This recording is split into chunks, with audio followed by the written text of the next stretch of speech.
What's up, Internet? You're tuning in episode 97 of the FlipScreen Games Podcast, a weekly video game podcast where two best buds from the same nation this week come together to discuss the wide, wide world of video games. I'm your host, Pete and Bessie, joined today by my very good friend and co-host, Mr. Ken Hicks. What it do, y'all? I'm realizing this might be the first time on the show that it's been exclusively Americans. I don't think that's ever happened on the show before. The intro doesn't even make sense. um, there are some jokes to be made, but I'm not going to offend anyone today. No, sir. We got You an almost East got Coast. We got an East Coast overdose for you this week. That's East what we're Coast. going I for. like that. Yeah, East Coast overdose. I can dig it. And we're talking about something that very much is not East Coast. Something that's very far. it's like the very far East Coast. Well, Right? technically, yeah, no. The East Coast of the world. You know, The east of the East, far East Coast. So of course we got to go into that Final Fantasy 16. Of course. Yeah, and Yeah. who better than to get into it with me than you this week, bud? Because, of course, we all know Steve was not going to play Final Fantasy 16. As soon as he wasn't going to play it anyway, but then the trailer, the last trailer, he's talking smack about chocobos. He's off playing Diablo like a nerd. So we're going to talk about a cool person's video game, Final Fantasy 16, not nerdy at all.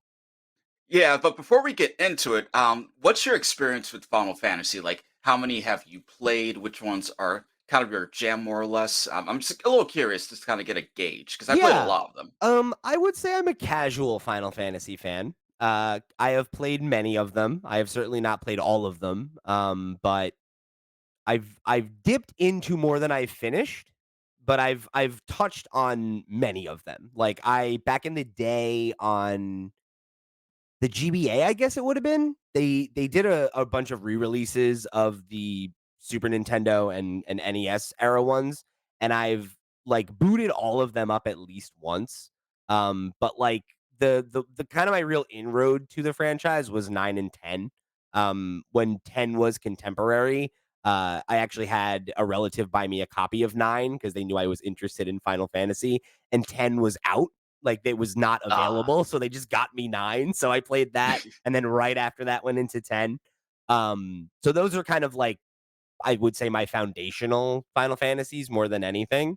Um, but yeah, then, like, I played 15 a couple years ago when that was out, to completion, and that is an extremely divisive game. My yeah. very good friend, Andy Brown once described it as the okayest game that he ever fell in love with.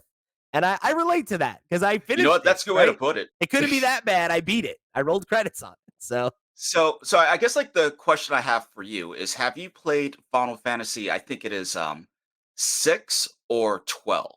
Because some of the lead designers behind Final Fantasy 16 said that those two games specifically were major influences. That and I think like 4, so which I haven't played 4 or 6. 6 is a game I've tried, and I've not finished it. I'm more, I think, familiar with it like The more PlayStation 1 up Final Fantasies, would you say? yeah, and, like, with 6, I feel like I have a more historical relationship to it because like, I've not completed it, but, like, I've heard a lot of talk about it, I've read a lot about it just because like, I know that so many people consider it to be I feel like a lot of people are like, 7 is, like, the obvious answer for, like, Or best one, and favorite? a lot of people are like, "But 6 is actually the best one," you know?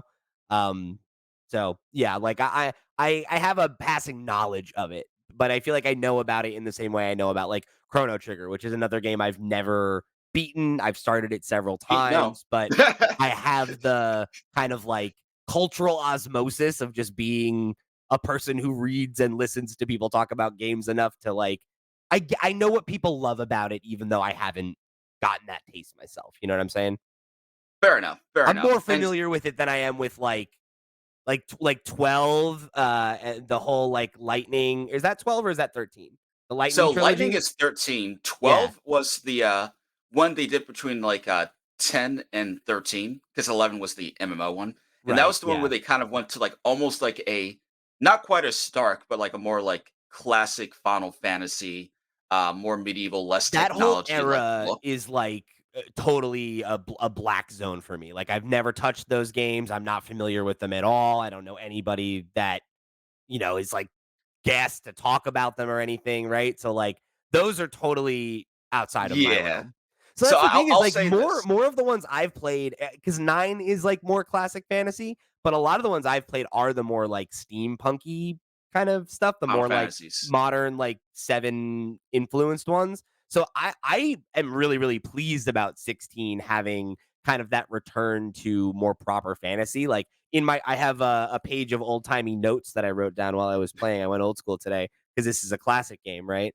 And I wrote that it's the most fantasy Final Fantasy has been in years, right? And there's a lot of those like classic fantasy tropes of like, I'm fighting hordes of spiders. I'm getting in a fight with a minotaur. They're talking about an orc army encroaching on one of the North territories, right? And like, Like icon summons, like, you know what I mean? yeah, sure. And Well, like not they're summons, but they are the icons, but I digress. and they're talking about like, they're like using like a lot of like very classic swords and sorcery terminology, like, oh, the beastmen of the north and all this. It's like I'm like, yeah, okay. Like I love high fantasy. I love swords and sorcery. So, as cool as the cyberpunk, steampunk kind of aesthetic of something like Final Fantasy VII is, like, this is kind of this is a flavor This I am hungry for. You know what I mean? y yeah, which is why when people say this isn't a Final Fantasy game because of the aesthetic, I was like, "Have you played any Final Fantasy game other than, like, 7?" It's Because interesting though when you say that because I think the idea of like what is a Final Fantasy, like I wrote in my notes as well. I think that this game changes what a Final Fantasy is, and I think that that's like maybe for better and for worse depending on who you're asking. But I feel like that's already where Final Fantasy has been going, right? Like we've moved away from the traditional turn-based RPG a while ago, and the last couple games, like particularly 15, like have been kind of pushing more towards being action. an action RPG, action adventure type experience. And I think, as somebody who loves turn-based RPGs, right? Like I would love to see them put the same level of thought and budget into something that's turn-based, but I also recognize that like that's not what they're doing anymore. They are trying to grow the Final Fantasy brand and make it appeal to a wider array of players. And, whether you like that or not, that is what they're doing, right? So like I Yeah, think my goal is to judge this game based on the merits of what it is, not what I like hope in a different reality that it maybe could be, right? So like I think for what it is, to me this feels like what it feels like answering on the promise of what Final Fantasy 15 set up, right? Of like exactly. th- that game I feel like felt so half baked, right? Like it just wasn't quite sure what its identity was. And, I made a joke off mic when we were talking earlier that I think the best moment in that game is the intro. And like that's rough. We're just But pushing the car with your boys. yeah, and it's like it has a cool vibe that it wants to convey, but I feel like it just never quite I don't know, I don't feel like it ever Yes. quite came together and felt cohesive. Whereas like Yeah, because with Final Fantasy 15, it started off as a Final Fantasy 13 spin-off from the creator of Kingdom right. Hearts, like Nomura and whatnot. And then it went through a lot of different developmental changes and eventually reached the point it's like, do you just want to make this Final Fantasy 15? So like Yeah. it was never intended to be Final Fantasy 15 until it became Final Fantasy 15. It Whereas with feels like this a one, real camel, right? Like yeah. and this Uh, game, there's such a clear vision, right? Of like, we're going for the more classic, fantasy. We're going for something that's like a little, it's a little dark, it's a little gritty, right? Like there's this whole plot of, the world being poisoned and, like all these monsters are coming back and rising up and it's a world at war and it's got this grit and grime to it, right? It's very like, like sexually forward in a way that like Final Fantasy I would say has been in the past, right? Like oh yeah, for sure. all of the like romance in like 7 is so like implied, right? Like so much Th- of it is There like is an actual brothel in this game. well, and like literally in the one of the first cutscenes in the game is like two people like having sex, and like I've seen multiple scenes where a character was, trying to seduce someone or, it's like post-coital and then they're having a conversation and like it's it's definitely like, a lot of folks have talked about like kind of the Game of Thrones influence that it has. And I can definitely see that, right? Like it has, I think, Yeah. that energy to it. And I Um, will say the game is all the much better for it that they weren't afraid to like make it a hard title and make certain story yeah, beats just like hit harder, I agree. and allows them to tackle topics in a way that they couldn't before. And even things like, them cursing saying like, oh, what the F, like, and things like that. It never felt gratuitous or excessive. Like it never felt like they were just cursing just for the sake of it. If someone's saying Yeah, like, oh shit, it's because something happened, and it's like, oh shit. You know yeah, what I mean? it feels like you took the M rating so that you could make it feel more grounded, right? And like make it be like this is how people actually talk, right? Rather than like, "Oh, you're in a life or death situation." Nobody's like, "Oh shoot, oh sugar," right? Like that's like, "Oh crud." Like that's not an adult person doesn't talk that way, right? Like let alone Exactly. someone like you think of somebody like Cloud or something like that, right? Or whatever, like who's a soldier, right? Like you're they're gonna say shit when they're falling down a cliff or something like that, right? Like it's gonna happen once in a while. Exactly. And Now I I yeah, I'm with you. I don't feel like it is tried to like push an envelope to be like mature for being or mature's sake. It's like let's tell an adult the story fantasy we story. wanna tell. Yeah, Yeah. exactly. And, speaking of the story, we're gonna keep it kind of spoiler light in the first half. We'll probably talk about the prologue and things like that, but we'll give you a fair spoiler warning when we start to get into the second Yeah, half, once we get just a through the heads up. plugs, we'll probably get more into the story and like talk about kind of what happens in the first 5 or 6 hours that I feel like anybody playing the game, you've probably hit that stuff at least, right? But in the first half, we're gonna just try to keep it more like top level. We'll talk about mechanics, we'll talk about how we feel about the story, that kind of thing. But it should be safe for you if you want to go in fresh. But you know, uh, as always, we're saying spoiler light, right? So we are going to talk about maybe powers and things like that that you'll unlock later in the game, that we've gotten to. So if you don't want to know literally anything, then Just play the demo at this point. The demo is free, yeah, right? And the progress carries over to the full game. If you and the demo, the game starts off with a bang for the record.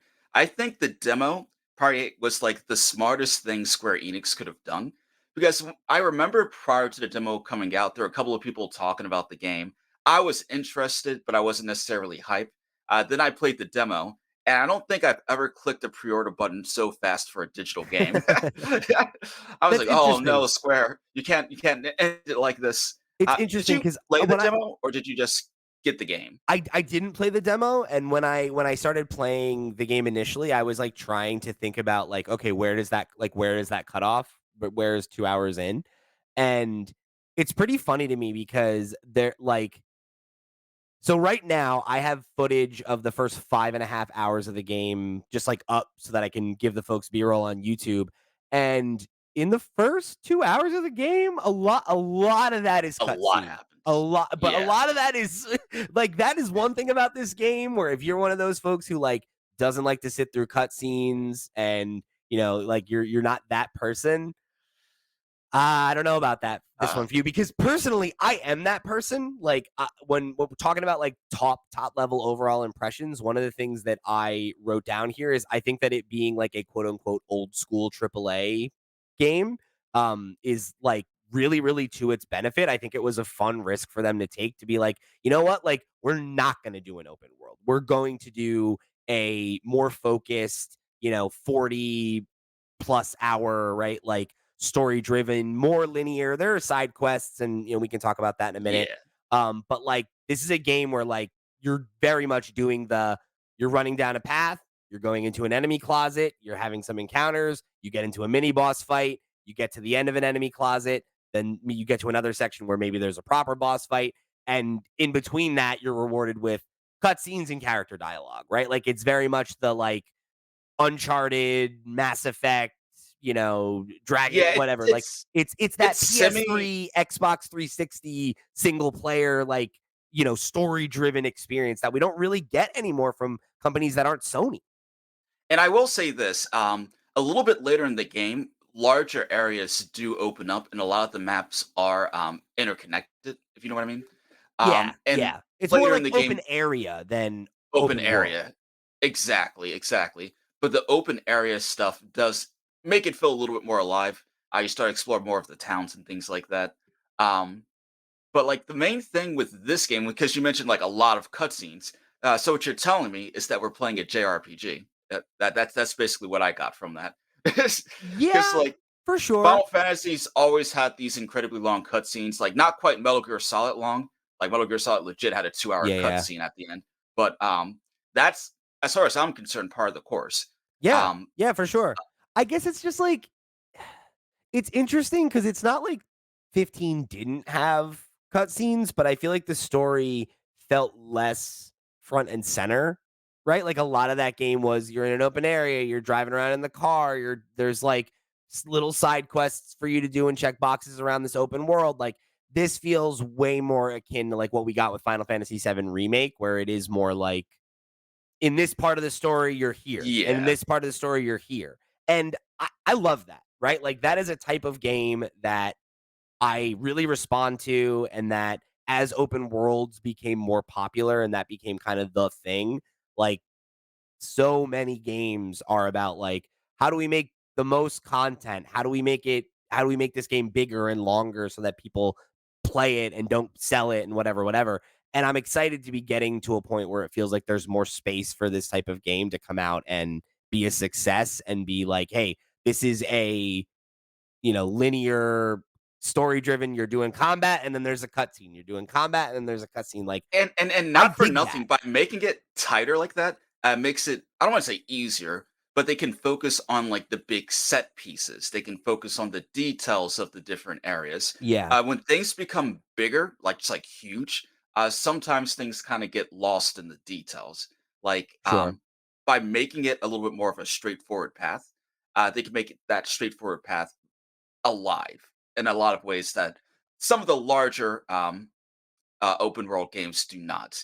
I think Obviously, there are where exceptions, but you know, yeah, and I think that's the one thing I'm bummed about with this game is I think some of the exceptions are not are not good. Like cuz broadly I think right so okay, to kind of like zoom out, right? Like I think with what we're talking about, if this is the direction of Final Fantasy moving forward is becoming a more story driven like action adventure game with like RPG light systems rather than being a action RPG, right? Like which it feels like that's what they're trying to do, right? And the fact that this game's yeah. already sold 3 million copies, I'm sure that that is probably going to push them more in that direction, right? Um that is what it is, right? So like taking that for what it is, like the combat is really good. I want to talk about that in more depth later. Like I think that it has done a good job with most of that stuff. I think the kind of transition and the broader direction is largely good, but there are some things about it that frustrate me a little bit, I think, because I think it's fair to say that there's been an effort made here to, like we said, to make this game more mainstream, to make it appeal to a wider audience. Because there are a lot of people that are not Yes. interested in turn-based RPGs. There are a lot of people that, will get into a action driven hack and slash high fantasy game, right? Like obviously the Souls series and everything is like kind of made that a popular flavor right now. So the idea of them trying to like get in on that or whatever makes sense. But I think so there was a comment here I wanted to pull in from the question block. This came from Sierra from our community who wrote in and said, so far, and I'm only a few hours in, my impressions are painfully triple A vibes. Just some general jankiness. NPCs are boring, Uh, weird movements. It's very easy. There's a lot of features and choices made in the interest of making this game appeal to all players that just translates poorly for me, i.e., certain visuals, auto sprint instead of a button. Again, the simplicity. The combat is extremely smooth and fun as hell. Obviously, the music and the icon fights and the visuals are all sick and impressive. Story is interesting, and for the most part, so are the characters. Like others have said, RPG elements are lacking. I'm especially missing a party system and a better ability system. Long intro, and I'm sure once I'm actually into the game, I'll be more satisfied. And I feel like in a lot of ways, they were more interested in chasing the current trends than creating its own identity and leading the genre like Final Fantasy has always been. And then they uh, edited to add Edited this part because the past few Final Fantasy games have definitely chased Western trends. I was just hoping, especially based on previews, that this game would kind of return to that form and challenge more of the current AAA trends. So I don't agree with everything that Sierra has to say here, but Yeah. I think there are a couple points that really, really hit close to home for me.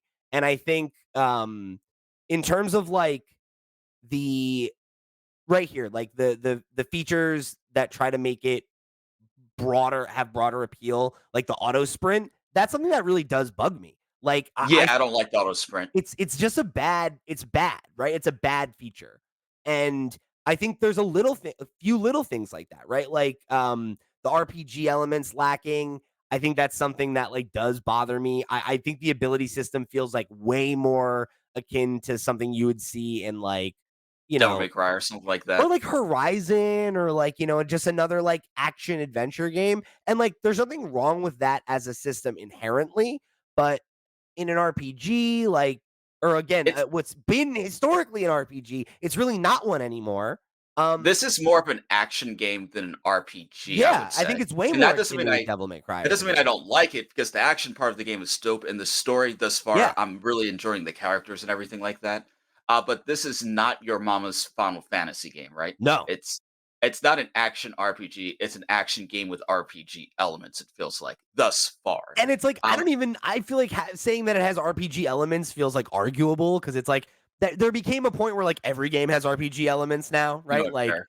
so it's like okay, like yeah, you upgrade abilities or whatever, but it's like there's not like a skill tree. I'm not really like making choices. I'm just kind of like Even upgrading the things equipment, when I it's kind upgrade of them. like you craft a few things, you just pick the one that has the higher stats. Like I never really felt like I got a piece of equipment where after I put it on, I was like, I feel significantly more powerful. And The there's no closest, style choice, right? Like it's not like, "Oh, you use that weapon. I like to use this weapon because it gives me this." Like there's none of that, right? It very much feels like they stripped all that back to make it more like Sierra said, right? Like in the interest of making it appeal to all players, right? And I don't think that that's an inherently bad thing. It is just kind of like it's different. Like we said, it's changed what a Final Fantasy is, and my expectation for what 17 is a lot different than what my expectation for 16 was. and I would say the thing that makes this feel the least like an typical RPG, even by comparison of Kingdom Hearts, because no one's having this conversation with Kingdom Hearts, whether or not it has enough RPG elements, but it's the lack of a traditional party system, right? Yeah. Without spoiling it, because I'm actually a good bit further than you, people come into your What party roughly how many and they hours do you think you are in? Because I would say I'm probably I mean, you might know better than me. I feel like I'm probably what, like maybe 10? yeah, so I'm probably like at the 25 to 30 hour mark. Okay. I've Yeah, been so you're doing quite a bit every deeper in than I've I am. I've been doing every single side quest as I go along, though. I've been doing like the completionist run, Same, same. really That's what taking I'm my doing. time. If I probably went straight through, I probably could be close to the end by now. But that's what I'm doing. And with keeping it as vague as possible, you meet new people. These new people join your party. These people leave your party due to various things that happen throughout the story. And because of like how it kind of flows, uh, I get why they don't have a traditional level up system because imagine like getting equipment, weapons, and everything for a character, and then because of the way the story is made, they're literally only in your party for 5 hours. Yeah, and it's You like know, that's fine, I guess, but like I don't know. I think that that does it's a stink. choice. It's a It's a choice. choice, and it's not again. It's not an inherently bad choice, but it is a choice that I don't like because broadly speaking, I like a lot of the characters that we've met. We'll talk more about them in like the more spoiler full section after the ad break, but I I do feel like this game being like a single player and not single player, that's not what I mean to say. It being a game that is led by one singular character rather than having an ensemble cast, I think is to its detriment. We've talked about how we really like some of the supporting characters, but like I could I could do with more of that. I could do with more of like I like the whole experience of like this is the thing that Persona 5 does so well, right? Of like, okay, like I I'm the main character and I meet my initial group of like one or two friends and then a new person comes in and then it's like how does that change the group dynamic? And like you have a one-on-one relationship with that person, but then they also have a relationship with, the other character that was already on the team. And then, and it's like I like And they that. still have a conflict and things like that, and, Right. like, the game does have a lot of inter-character conflict.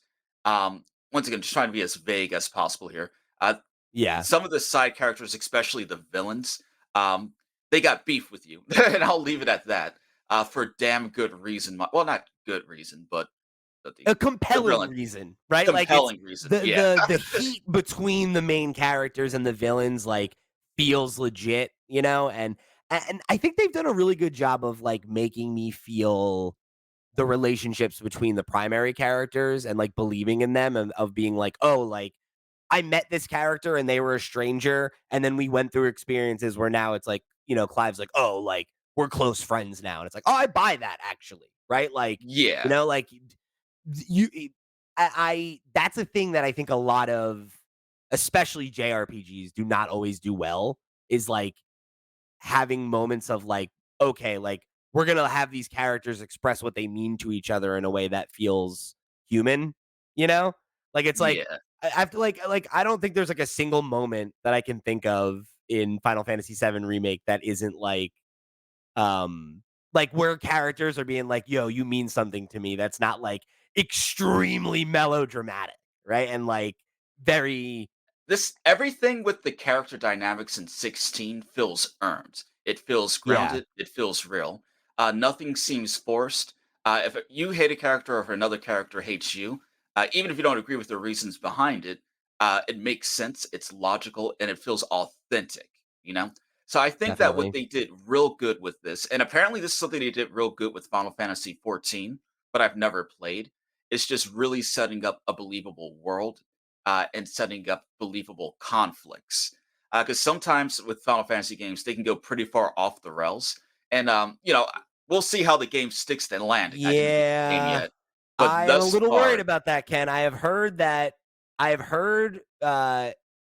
specifically Jason Schreier I've seen tweet about it where he's like, "Oh man, like the first 2 acts of this game are so good and they set up these characters and these interesting conflicts and like themes and then they don't really deliver on them and it kind of just goes crazy and it kind of uh, just like sweeps a lot of the plot to the side and that's really frustrating for sure." But yeah, I got like a little glimpse of that during this one boss fight.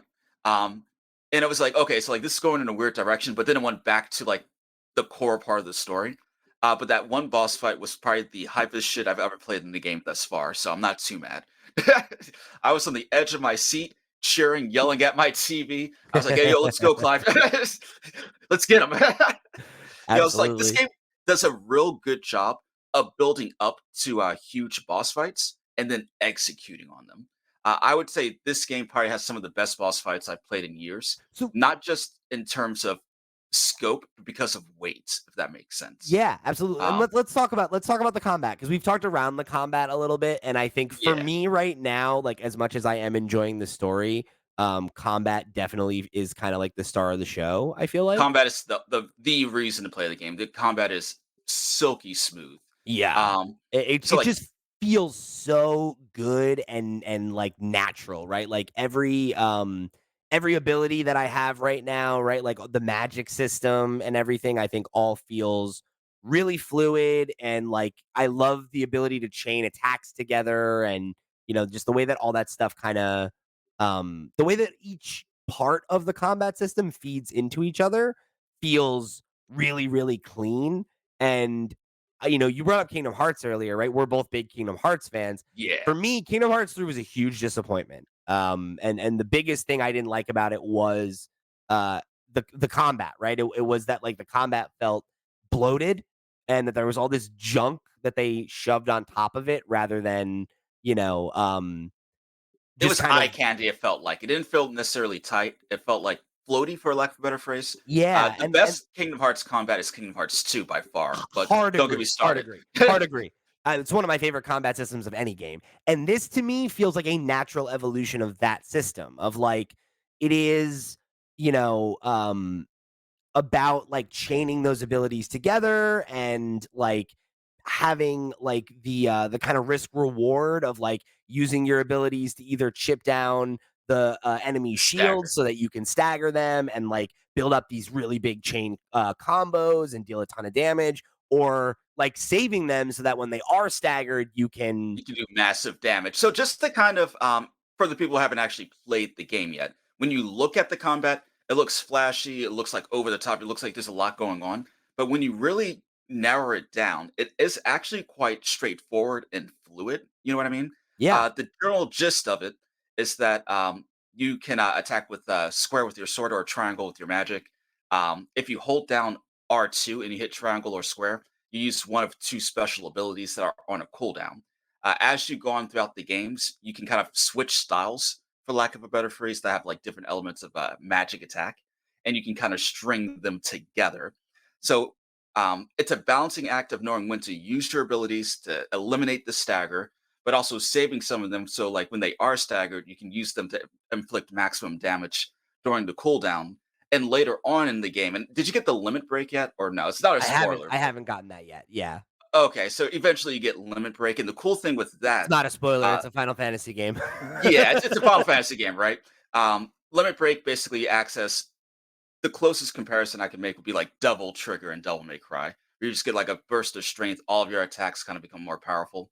So you Um, just you brought up Devil May Cry. I want to pull a question here from the question block. This one comes from our very own co-host, Mr. Stephen Radford, who wrote in and said, How does the combat compare to Devil May Cry?" So I think that's an interesting one because we've talked a lot about Devil May Cry as like kind of the touchstone, and I think that that's definitely apt. But I also feel like, and I'm interested to hear if you agree. I feel like this game takes a really big influence from God of War, from like the modern God of War, because it is slower than a DMC game. Like yeah, it's not super fast and frantic. It is more like it's more mid-tempo like Kratos moves in those games, and the abilities, right? Like the triggered abilities that you were just talking about are very reminiscent of the powers in God of War and Ragnarok, where you or have like like. Spartan Rage, yeah, Yeah, right? I guess Spartan Rage is kind of like the limit break, but like it's yeah. like like you have those abilities where it's like you hold R1 and R2 or whatever, and then it's like Kratos does the axe slam or he whips the flames of the blades of chaos, right? And it feels very akin to that to me of like that kind of like I it's I, it's I it's feel almost like like I never, boxing, because there's like you have the dodge and there's no block, right? But it's all about like keeping momentum and like dodge, get the opportunity attack, follow up with magic, bounce back, hit them with a ranged attack, use your circle ability to jump back in or pull them towards you or like all that kind of stuff. I, you know what I mean? Like it feels. yeah. So I would probably describe it because I love Devil May Cry. I've played pretty much every single one, even DMC, right? So love it. And the main combat designer behind Final Fantasy XVI is the same guy who worked on Devil May Cry 5. So I think that is a pretty clear and fair comparison. For sure. I would describe the combat of 16 in between, like you said, God of War, which I didn't even think about, and Devil You May see Cry that though, 5. right? Like, is Yeah, that a crazy comparison? no, because like the biggest difference between like the combat in Final Fantasy 16 and Devil May Cry is that a lot of the abilities are based off of like a stagger or a timer cooldown. You know what I mean? With Devil Yeah, May yeah. Cry, it's always full front, always focus. If you stagger someone, you're not trying to hold anything back. I feel like that gives this game a little bit more of a strategy to it than Devil May Cry. Whereas And I I feel would like describe, it's not as about combos. Like combos only really come yeah, into it when an enemy is staggered, and then you're like, okay, now I want to like rack up damage really quickly, right? Like to me, and it's not like that kind of game where you're like, oh, I'm fighting dozens of enemies and then I'm getting like a grade at the end. Like it's not really yeah. like that, it has that influence for sure and that style to it. I think specifically the style speaks a lot to that influence, I think. But like you said, Yeah, it with looks flashy, but it's really not. And like I will say, I fucking love the UI, right? Like I love like yeah. the like kind of little blur effect that's on the numbers when they come up. So it has like almost like a 3D like tear to it, like it very cool. Like it's got a really good style and feel to it. It feels good, but, because it's an action game at this point, right? The numbers mean meaningless to me. Like the older Absolutely, Final yeah. Fantasy, it's like, "Oh, I just did 1,000 damage." Now it's just like, "Yo, too many numbers on the thing. Just gotta keep going." Yeah, Some of yeah. the enemies do feel a little spongy, but I enjoy just fighting them so much that I don't even mind.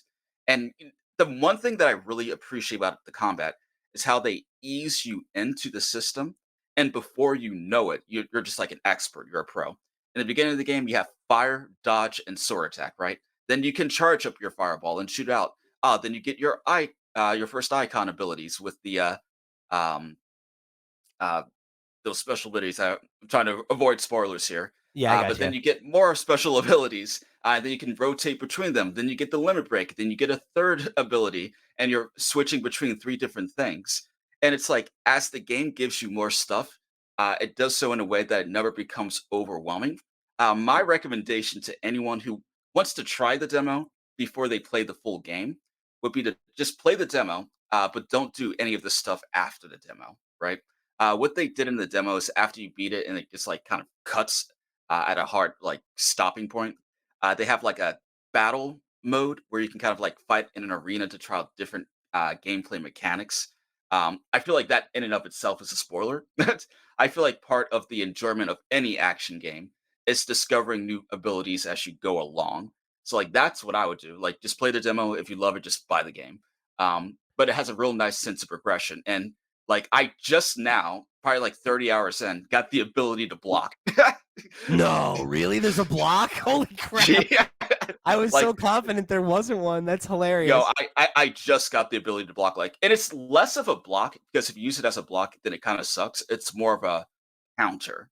Okay. That's the way they want you to use it. Like, Okay. I Because guess like, I there's could, already the parry and everything, which is like you can kind of use as a block, but like, you know.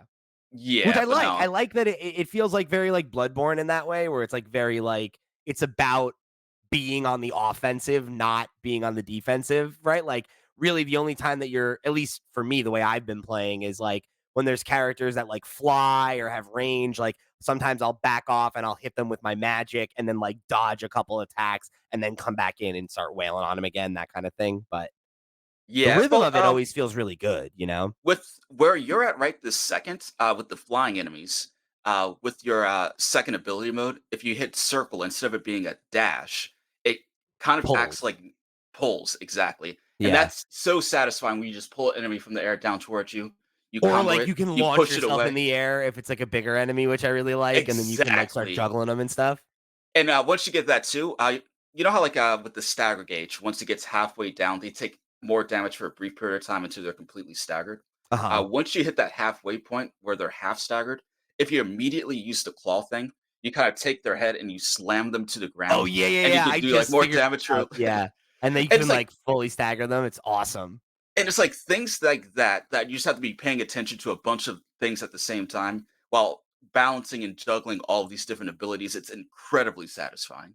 So, Um, there's a couple things you've said I wanna pull on, so I'm gonna put a pin right there, but one of the things I wanted to ask you about was from Sierra's, comment about it being very easy, because like, that was something that I it's interesting because I know, like, when Sierra, left the comment, she said that she was only a few hours in, so I'd be interested to see if she felt differently now, because I've kind of been oscillating on that, right? Where I'm like, initially I was like, I do kind of wish this had a harder mode, like, because when you I start mean, it, it has story or combat mode, and like even the base mode is, I think, pretty easy, and that's fine. I don't need the game. Like, not every game needs to kick your teeth in, but I like the combat so much that I kind of want it to be a little harder. You know, like so I feel like with this game, right?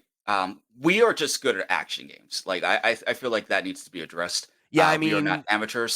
Sierra is a big Souls player, so I'm not surprised that Yeah. she thinks So this game is like easy, right? Like if I you're feel playing like Elden Ring, this is not that, right? if you look at that on a like kind of like a skew, like the end game does open up a lot more optional side missions. Have you And been we'll finding touch. that the difficulty has scaled like well as you've gone on? Because I I'm have yet. to have any major difficulty once I got used to the systems, I've with the only died, like, exception. 1 time. I've only done like, lost 1 battle, I think. And it was because I I went into a boss fight, and I had no potions, and I still almost beat them, and was like, "Ah, alright, shoot. I'll get it the second time I kick their ass," you know? it's like the only time I died was when I was doing a, in the later part of the game, not really a spoiler, but there are bounties that you can go into the area and like kill Okay. like high different skill enemies and things like that. And when you do that, you can get special items, equipments, etc. And those are like the optional challenge fights, if you will. The only time I died was during one of those optional challenge fights where they had an insta kill move that I did not know was an insta kill move, and it just wiped me out. I was like, "Hey, yo, what the heck?" um, so I would say that Final Fantasy, I've never had difficulty with in general. Like, I don't think I've ever played a Final Fantasy game where it's like, I can't beat this game. Sometimes I've lost interest. And with some of the optional boss fights, I've had issues, but I've never really felt like it was too difficult.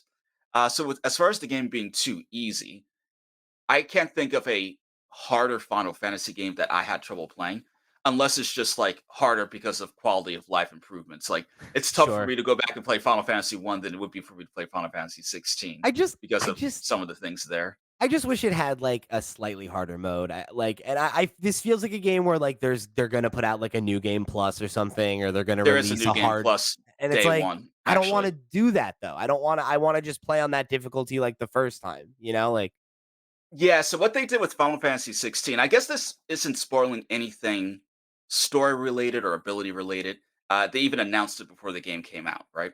After you beat the game, you unlock a mode called Final Fantasy mode, right? Where you can basically replay the entire game again with all your old stats, but all of the enemies are significantly stronger. There are significantly more spawn points for enemies. They raised the level cap to level 100, and that's meant to be the like, ultimate challenge mode. I just wish I could just play that now, you know? Like, Yeah. because I'm not gonna play this game a second time, but I would play that way the first time if it was an option. Oh, Just I'm like, playing this I game would a love second there to be time. more enemies. I love the combat, right? Like, even if the enemies weren't more difficult, but it was just like every monster closet is twice as long, I'd be like, "Yeah, cool, I'm in." Like, I would definitely do that. Yeah, but I think in your case, you're probably going to find a lot of enjoyment out of the secret boss fights at the end of the game. Yeah, yeah, You're. I told you how much farther I am compared to you, so you have a decent bit of a ways to go. You have sure. some significant plot points to hit. I'm curious how far I am to the end, though. I feel like I'm definitely in the last half, last third. I have to be. Yeah, Um, right? I mean, you would think. yeah, because like the once again, not a spoiler because they literally announced this in like a trailer 2 years ago, and they've talked about it ever since, right? But over the course of the game, you play Clive at 3 points in his life. The beginning of the game, he's a teenager. The next part, he's in his 20s. The last part, he's in his 30s. I'm in his 30s to kind of give you an idea. Okay. Um, so it can't be too much longer at this point, but I'm enjoying myself. I am thoroughly enjoying myself. But speaking of There probably was one of my biggest grips. Oh, I'm sorry. There was just one more, mechanic thing I wanted to talk about when it comes to combat, and then can we go to your gripe from there? Yeah, for sure. One of the other new systems that they added that I do actually really like, though, is, I really like Torgal, as like a he Aw, doesn't, I don't think, fill the void of there being a proper party. party member. Yeah, but I do really like I like games with I like animal companions generally. I like when heroes have a sidekick that is an animal or like a little robot or Like a loyal boy. yeah, like just like a non-human companion, right? Like not non-sentient, right? Like not like an alien or whatever, right? Like not somebody who's an equal, right? I always appreciate that kind of relationship because I think for starters, like especially if you have a hero like Clive who's like kind of brooding and like, he's got that like classic sad boy energy, it humanizes him to have a pet Yeah. and like you get to have moments of vulnerability right with him that I like. Um, but I So I will say this, in the beginning of the game, I was so worried that something was gonna happen to Torgal. I was so they're concerned. gonna kill And the then dog. I was like, "They killed the scout dog, I quit, I quit." And then after the prologue, and then there's like that time skip, and you don't know what happened to him. And I'm just sitting here worried as heck. I was like, "Where's Torgal?" And then he showed up, and I was like, "Oh my goodness, my boy!" And then when I not only had him join my team, but when I saw that he had stats in the settings and he levels up with me, I was like, Yeah. "He's with me, with me." Yes, Yeah. thank you. Uh, Yo, I like, now it's so satisfying.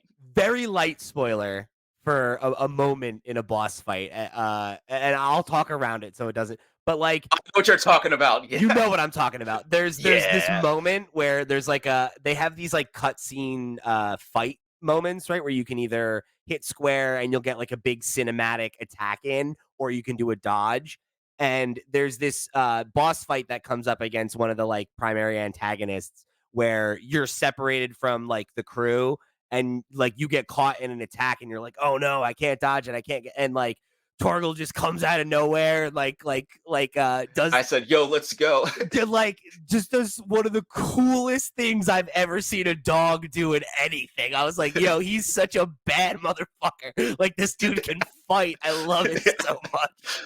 Oh man, no, and like Torgal has another moment like that later in the game too, where he consistently pulls through consistently. I love that boy. The one issue I do have with his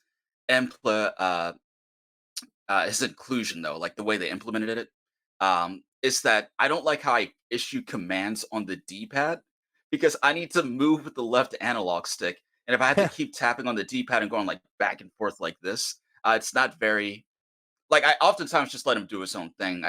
Very rarely actually give him commands. I know that there are accessories that you can equip that automatically give him commands, so you don't even have to worry about the D-pad. Um, but I'd rather save the equipment for something else. You know what I mean? Um, now, my boy Pete here, I know he has a delivery, so he's probably stepping out for 2 seconds here. So I'm just going to go on a rant about my boy Torgal real quick. Um, uh, do, do. But the main thing with Torgal is they just kind of levels up kind of slowly.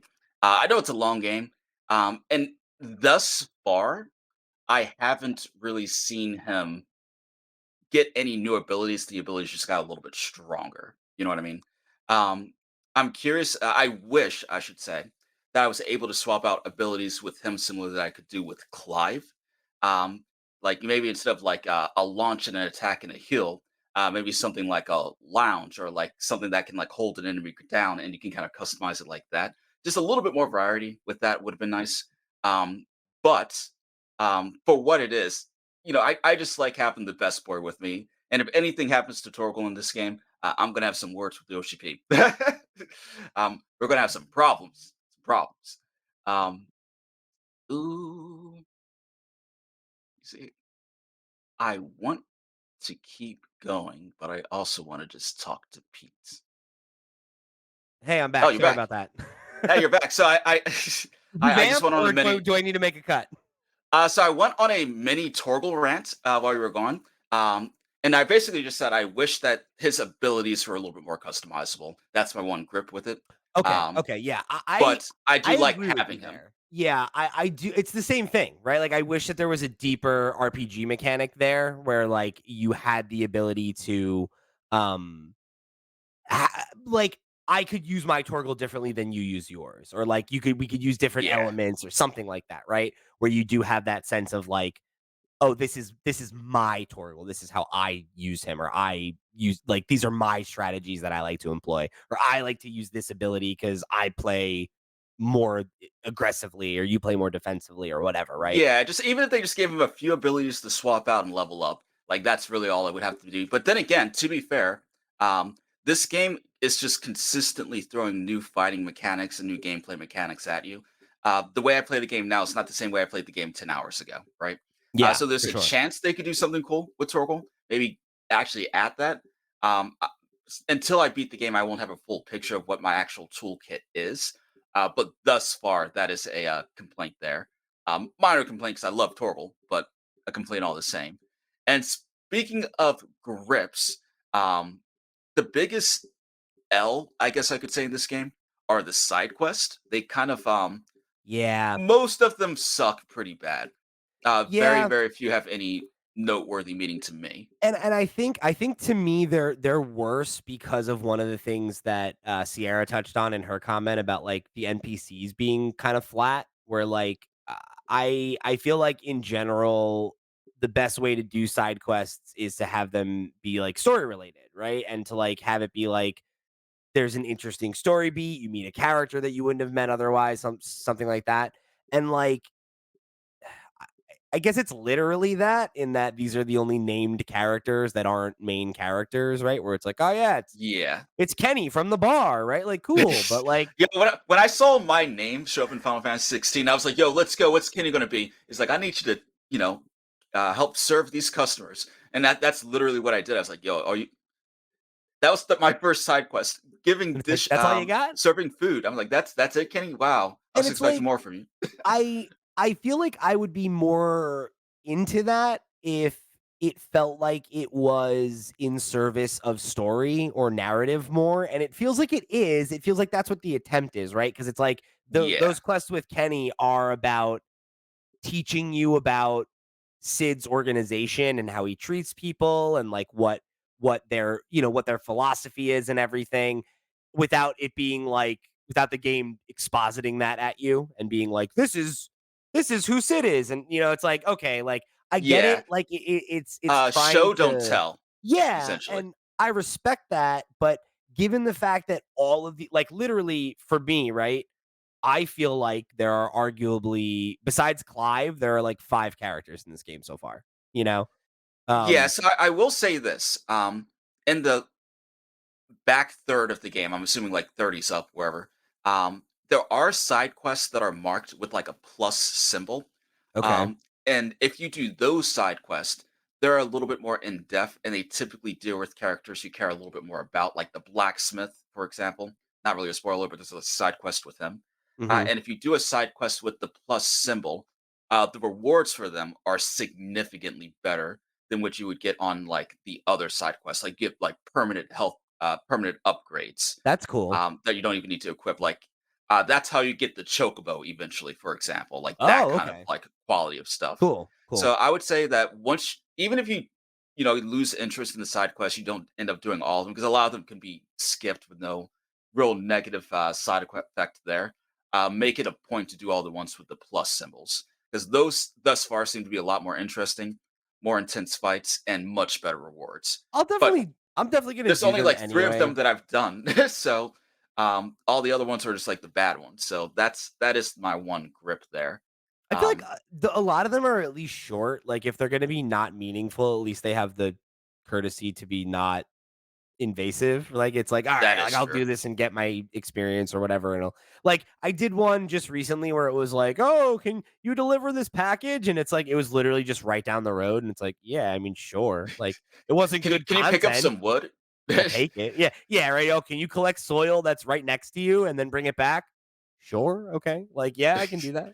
It It's feels like a mundane MMO quest, you know what I mean? yeah, Like, yeah, one of those, like, filler quests you get in, like, ESO or something like that, yeah. And it's that like I guess that's fine, but so, another we didn't really get to this when we were talking about combat, but I think this is like another kinda interesting one, but I feel like it's starting to veer into spoiler territory, so I think I guess the last thing I wanna just, I guess, chat about before we get into, housekeeping, and then we'll kinda talk more about story and some of the other stuff, is, I think the art direction and music for this game are yes. unsurprisingly excellent.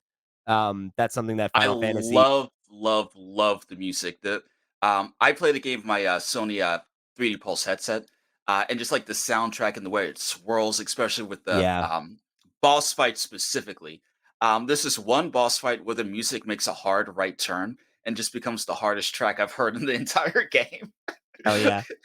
Hey yo, it's like, hey yo, I don't know where this dubstep came from, but I'm here with it. Let's go. Shout out to, Masayoshi Soken is the name of the composer, did an absolutely incredible job. Like Um, nailed it, the nailed it. main theme is just so good. Every time it comes in, I'm like, "Oh, like, absolutely." And it's like, in addition to the music, right?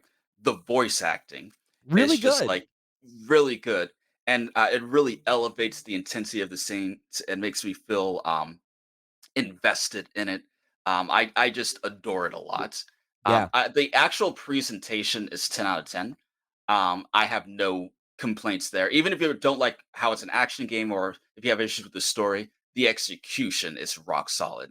And we got to give credit where credit is due there for sure. Yeah, and I think in terms of we had another comment here. This one comes from the question block. This one comes from Snackago, aka Zaid Ida, one of our Patreon producers, who wrote in and said, "I think Final Fantasy 16 might be a top 5 for me. It's consistently hitting at every turn, and the issues I do have are mostly performance stuff. I genuinely can't complain about anything else, and I'm usually pessimistic as fuck when it comes to any game nowadays. I wouldn't say that. You're just you like what you like." I think Square took a bunch of risks, and from where I'm sitting, I'd say they paid off. Games that constantly linger on your mind, like Final Fantasy 16, whether it be the story or gameplay, don't come along too often for me. And this is just hitting at the perfect time. I don't usually double dip playthroughs right away, but I'm starting a new game plus as soon as I roll credits. And I wanted to touch on the performance angle of things. How's that been going for you? Because I've Um, generally found the game to be performing pretty smoothly. But I did have a bit of an issue last night where I had my PS5 in sleep mode. And when I came out of it, the game was like a little framey. So I like closed it and reopened it, and then it was fine. But I've yeah, I noticed a think little bit people of slowdown. But are you playing it in performance mode or yeah, graphics mode? I'm all about performance mode. I never play graphics. Yeah, so I kind of went back and forth a little bit, right? And I think the issue some people are having is that when they do performance mode, it's not holding a consistent 60 frames per second. Yeah, And I also feel like when you're playing the game and then you start to talk to like an NPC, the frame rate just drops to 30 for a bit until you get back into the game. Um, Whereas I think people actually prefer graphics mode because even though it's a lower frame rate, it's a more steady frame rate at graphics and interesting. it looks better. Okay. Um, so it's like you don't get as high frame rate, but it's steady and it Where looks did better where and did you there's end up less landing? clipping. Is that what you're playing Um, on now? I switch back and forth a little bit. I think I typically just do graphics mode Okay. at this point. But it's real quick and easy just to switch back and forth in the settings. You don't have to like reload a save or anything like that. Yeah. So I would say experiment with it. Yeah, maybe And I'll give it a shot. likewise, yeah, this is a game that's going to get patched to have better performance. And I, not for nothing, I feel like we're a bit spoiled. For years, for decades, no one had any issues with 30 frames per second. Then all of a sudden, with these new console generations, anything less than 60 is a failure. Like, if I have like a beautiful looking game in 30 frames per second and it's steady, like consistent, Like then Tears of the Kingdom. yeah, exactly. Like I can still enjoy that. Like I'm like, stop, get off your high horse. It's fine. It's My fine. thing is Um, certain games should run at 60 FPS, right? Devil May Like I Cry. think if Yeah. it's a high octane action game, shooter, right? Like something like that. There's certain games that you want to run at 60, and if they don't hit 60, I think it makes the experience lesser. And that, like the Redfall conversation, right? That was a game that should have ran at 60 FPS. But like something like Redfall. Starfield, something like Tears of the Kingdom, where it's like, hey, there's might be 100 models on the screen at the same time, and it's like, all right, well, I, there's nuance to the conversation. I think, you know. You know what? Fair, fair. But I just don't agree that any game that's less than 60 is trash like I some agree. Yeah, people I don't believe. think I don't think that's the case. But I think there's some games where it's reasonable to expect it. And when it doesn't hit it, you kind of have that moment of like, but why? Right? Why is it not Yeah. hitting it? And that I think it's when you feel like it should and it doesn't that it becomes a point of contention for me, right? Yeah, and I was thinking about this yesterday, but like the graphical jump from like the PlayStation 1 to the PlayStation 2, 9-day difference. The Sure. graphical performance from the 2 to the 3, the jump into HD, 9-day difference. But as time goes on and just the graphics look better and better, we start to get these diminishing returns.